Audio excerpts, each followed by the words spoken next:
Hey, what's happening, gamers? It's K-Wing here, providing yet another informative video guide, walkthrough, let's play, whatever, on Batman Arkham City for the PS3, 360, and PC. If you like what you see, then by all means, please rate this video, comment, and subscribe. Though if you like Batman, rate this video anyway, don't let the Joker win. Well, on to the episode already in progress. Hey, what's happening, gamers? Welcome to Arkham City Wednesday, and today we are talking about Selina Kyle, the Catwoman. You may want to just run and hide. No, I'd rather get this out of the way. Let's start with your golden age there, Catwoman.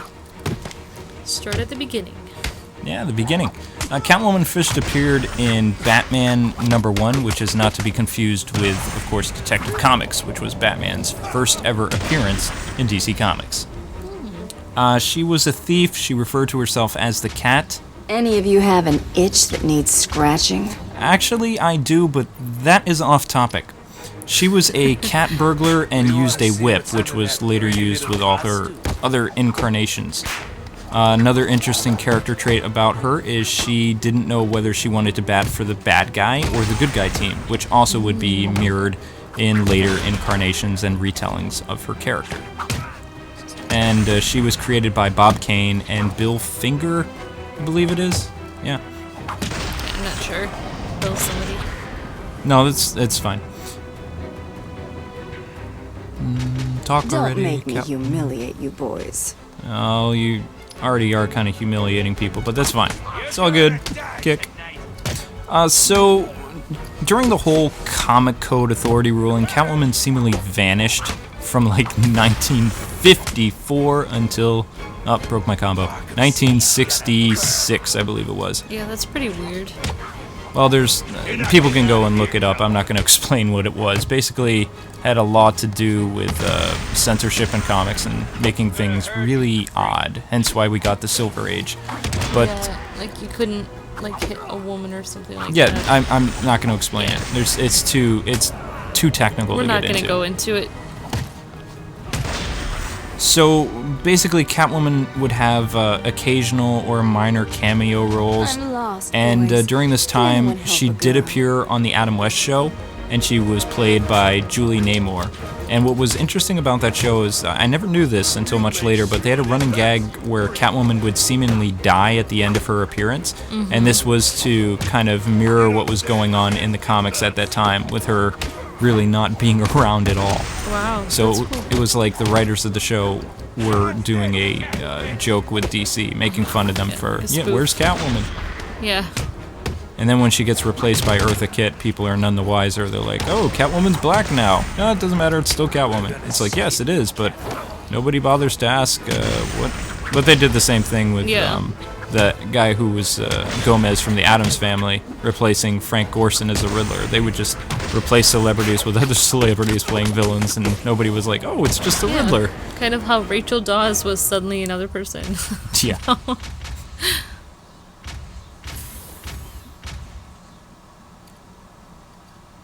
I need to have a cat nap. Anyway, we're back into the Bronze Age. Now, a lot of stuff... I'm not sure I feel comfortable surrounded by so much ugly. Hey, I'll have you know, Oh. my mother loves this face. But that's another Oh, story. I love that face too, honey.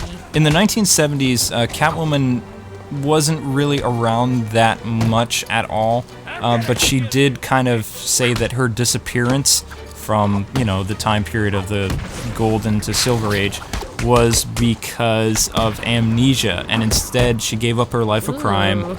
and became like, you know, just your normal run-of-the-mill woman.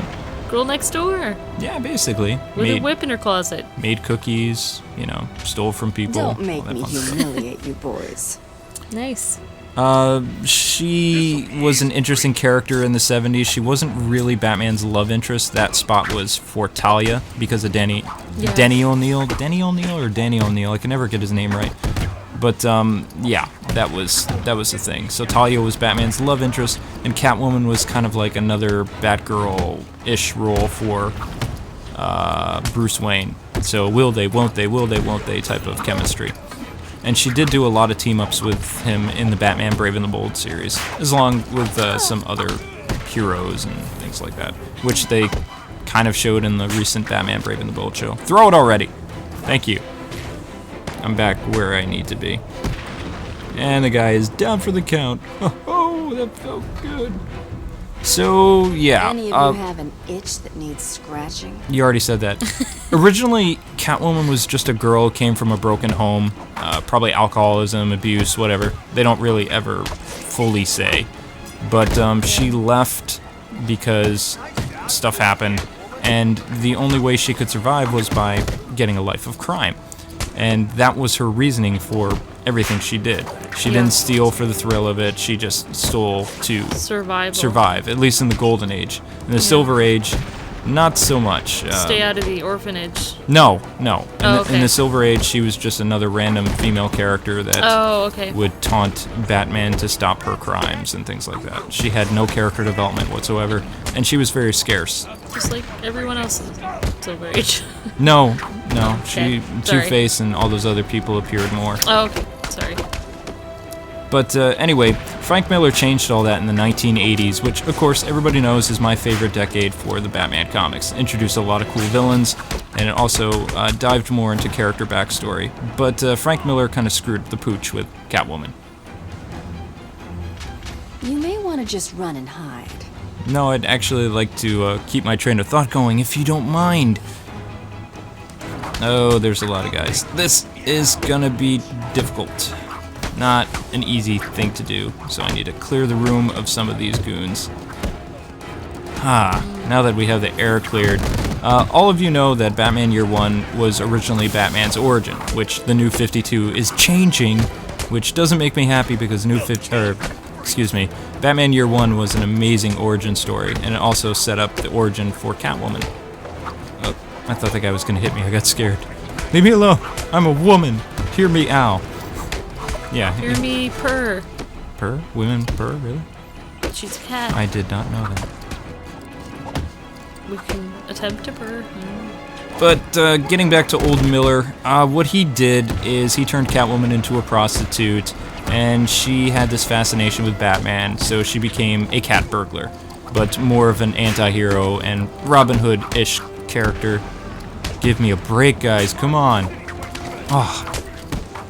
Sons of monkeys. Ooh, that one really made me see stars. Yeah, although so from Tom Cruise was not among those stars. Bad side of the tracks to really bad side of the tracks. Miller likes to do that. Shock and awe, basically. Yeah. So, all that really happened during there, and she became Catwoman. One of her favorite quotes was, "If there's a bat, why can't there be a cat?" And Miller also introduced the character Molly into Catwoman's life. Anyway, getting into the Long Halloween and Dark Victory, Catwoman discovers that she may be the long-lost daughter of Falcone, which you guys saw in the Batman Begins movie. He was a mob boss, you know. But she never really finds any evidence other than that a girl was sent for adoption from Italy or Rome to the States. She falls in love with Bruce Wayne and Batman and discovers his secret identity. So, same old story. Boy meets girl, they fight on rooftop, they flirt a little bit, then boy discovers girl or boy is Batman and Catwoman. Yeah. Yeah. Basically. Yeah, well, she's like one of the few people who knows who he is. Yeah, and she's not locked up or have their, mind reduced to vegetable status. But that's a story for another time. And also, what's interesting about how this Catwoman, as you can see, I'm actually using the Long Halloween skin. I know, bringing it full circle. I only use this skin because it's kind of reminiscent to her 80s look, which was purple with long black hair, black boots, and the cat ears actually look cool. The cat ears in this look ridiculous. Totally. Oh, really? Ridiculous. Yeah. They look kind of weird. Yeah. So, how this relates to the Arkham universe, though, is Calendar Man, who's from Long Halloween and Dark Victory, I believe, taunts Selina and says that he knows who her real father is in the courthouse behind us. Oh, okay. And you do that by doing all the holiday things and talking to him and stuff like that. So they kind of set up in motion what Catwoman's involvement in the third game would be, because it would be very important. as it would relate to the Falcones and things like that. And the Falcones didn't really have a very important role in this game. Their name is just mentioned at the docks, like in that boat where Scarecrow was, or something or another. Oh, man, wow, it's hard that'd be a really cool setup for a sequel to this. It would have been, especially with Hush and the Identity Thief and things like that. Will you people just let me talk? Jeez, you're so rude. Eat little cat shuriken thingies. Just like in the animated series. Yeah. Like in the Red Claw episode. Basically, when he tells her who the person is, the reason why this was important in the Arkham games is because it set up the possibility for the story arcs Hush, Red Hood, of course, Heart of Hush, and Batman R.I.P., which are all very pivotal and very important storylines to the modern Batman. Hush, and especially, is very important. But of course we know Paul Dini is not writing a third game because DC wants to do the worst thing ever. Yeah, do the prequel. Baseball. So, yeah. So basically, none of the Catwoman stuff from Arkham really matters anymore unless she has an appearance in the prequels. It is all for nothing. But what's interesting about the 80s Catwoman is Tim Burton actually really borrows a lot of her character aspects from Long Halloween and Dark Victory as well. Although Selina isn't a socialite, she is a lowly secretary.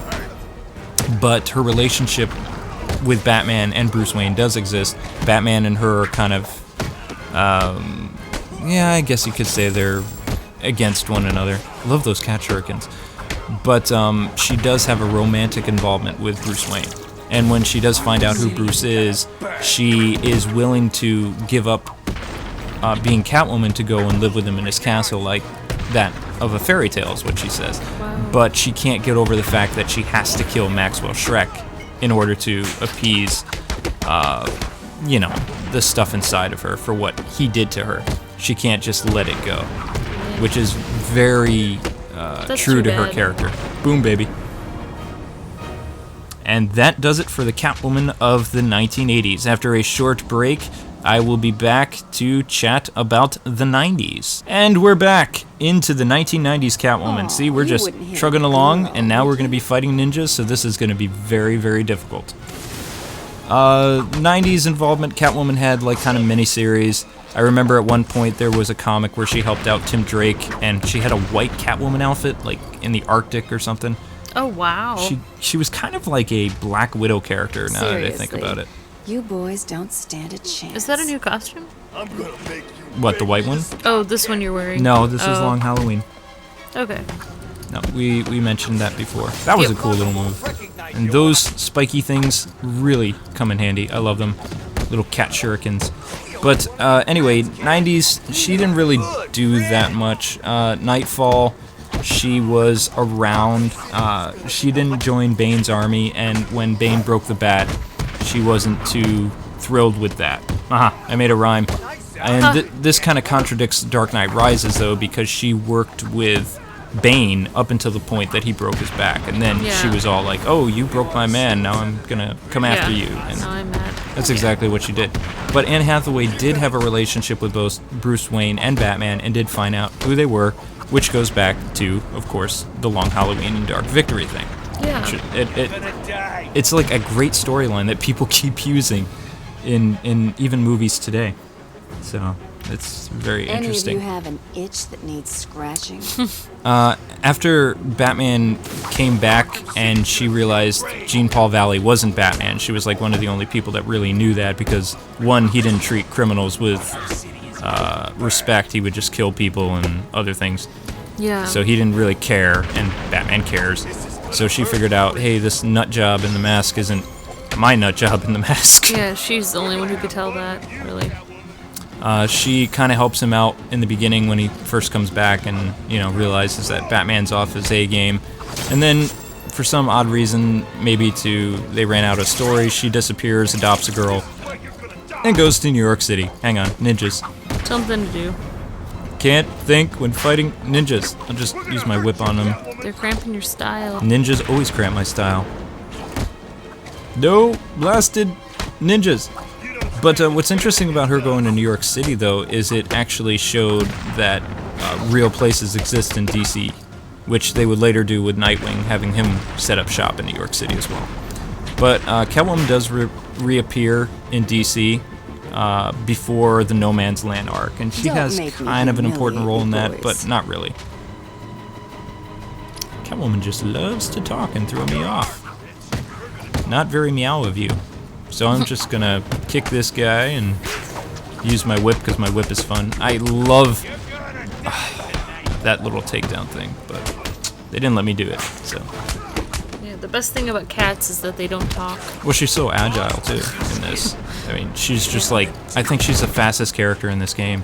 Her takedowns, her technical abilities, everything about her is, like, really awesome. I could see playing as her more often. Probably with the animated series skin, though. Yeah. Which, unfortunately, I could talk 20 minutes just on her animated series incarnation, so I won't really be doing that at all. Other than saying she is my favorite. Mine too. Because of the psychology of the character and everything that they turned that Selina Kyle into. And she even has a developing relationship with Bruce Wayne. But yeah, we'll save that for another video. Because this is going to get tense because I know the ninjas are coming. This is just a walk in the park right now. And lo and behold, here come the ninjas in the pajamas with their sharp swords and make Catwoman very afraid of small knives. Although these knives are not small. They're quite big. Anyway, basically, Catwoman kind of retires and she gives the cowl or whatever you call it to Molly, and she gives birth to a daughter, which probably Bruce Wayne is the father.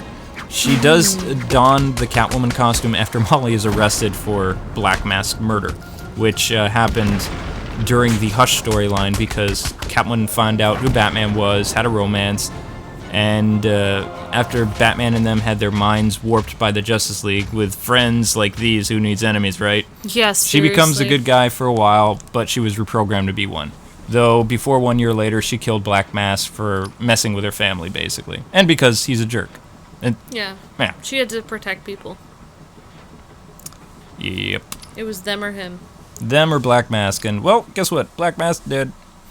Anyway, as we wrap up, just a few things. She comes back as Catwoman before the Heart of Hush series. And during that series, Hush comes back. We all know he hates Batman and Bruce Wayne. And he has it out for Batman's feline friend. He cuts out her heart and gives it to Batman, but he didn't do it on Valentine's Day, so he kind of missed that whole give me your heart thing. Yeah. Kind of gross. Anyway, somehow she survives the attack. Too bad. Zatanna appears, uses her magic, not to warp her mind this time, but to return her to normal. Otherwise, she would have been a drooling coma vegetable. Batman, after defeating Hush, comes back to her, confesses his love. She confesses her love. They have a happy ending until Batman R.I.P., which literally happens like a week or two later. After that, things just get too weird. She works with the Bat family to bring down the Black Glove. In the battle for the cowl after Batman goes missing, she joins Nightwing's network of heroes and works with, all those good people. She later creates the Gotham City Sirens with Harley and Ivy, while Grayson becomes the Batman, who she knows is Batman. During the time with reformed villainesses, Black Mask comes back to life because of the whole Blackest Night, dead zombies thing, and Talia tries to erase her memories of Bruce so she can be the only woman in Bruce's life, then tries to kill her. Wow. So Selina doesn't have the best time at all. Also during this time, Miss Kyle takes on a sidekick called Catgirl, which I think is Katrina Falcone, who is the real adopted daughter of Falcone. Oh. Yeah. And eventually Bruce comes back, they rekindle the romance, and then DC reboots everything into the new 52 we all know and loathe. And thoroughly confuses us once again. Yeah, especially because Batman Incorporated was getting so good. Her being like this agent of Batman and things like that. And his love interest and everybody cool with that. And then it's like, hey, let's throw all that away and just reboot everything.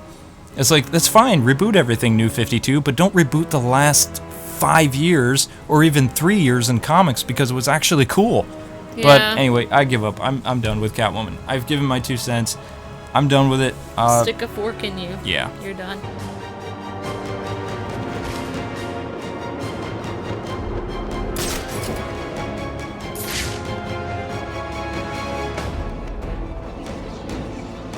This is really not good enough, Cretans.